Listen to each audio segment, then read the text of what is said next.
Meron ding bigayan ng ayuda dyan. Ang tanong, Enyel, may aros kaldo ba dyan? RH52, Enyel Parosa, kami na dyan! Walang almusal. Jerry at Anthony. Talo kayo ng Maynila. Talo ng Maynila. Hinahanap ko yung binibida ni Kuyang Boy Gonzales wala rito nakikita ko dyan. Pero dito yung mga nakausap natin, alam mo, binabanggit nila, Jerry at Anthony, pang 2 araw na gasolina lamang. Ito 5,000 pisong ayuda para sa mga transport network vehicle service. Nagpapasalamat man sila syempre sa tulong. Aminado ang mga TNTS driver na beneficiary itong cash aid dito sa San Juan. Malaking dagok pa rin talaga yung tuloy-tuloy na pagsirip ng presyo ng produktong petrolyo, lalo pa ngayong araw ng Martes. Sabi ng ating mga nakausap dito sa may San Juan na Atrium, hirap silang mag-budget kahit may assistance kasi hindi naman din daw tumataas yung pasahe. Habang tuloy-tuloy yung pagtaas sa presyo ng produktong petrolyo. Pakinggan natin sila. Tulong sa pang-araw-araw. Ano lang, panggas lang talaga. Panggas lang talaga.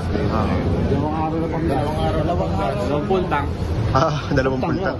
Pag yung punta mo may bibiyahe mo, siguro mga 2 araw lang din. Empty na naman. Sa pamasahe, Pamasahe, mababa. Sobrang baba ng pamasahe. So, mo, sasakay ka ng pasahero. Booking mo 64. Magkano ka sabihin na? 88.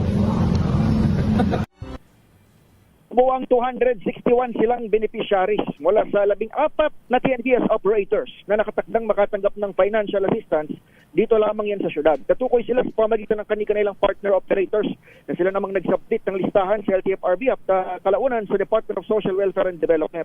Kaiba sa mas malalaking syudad gaya sa Maynila at sa area ng Quezon City, maikli lamang yung pila rito at hindi naman ganoon ka dinagsa kahit alas 7 ng umaga itong simula ng bigayan. Pero narito din itong mga tauhan ng DSWD, of course, kanilang city counterpart at mga coordinator mula sa Grab, Angkas, Move It at Joyride, itong mga malalaking TNBS.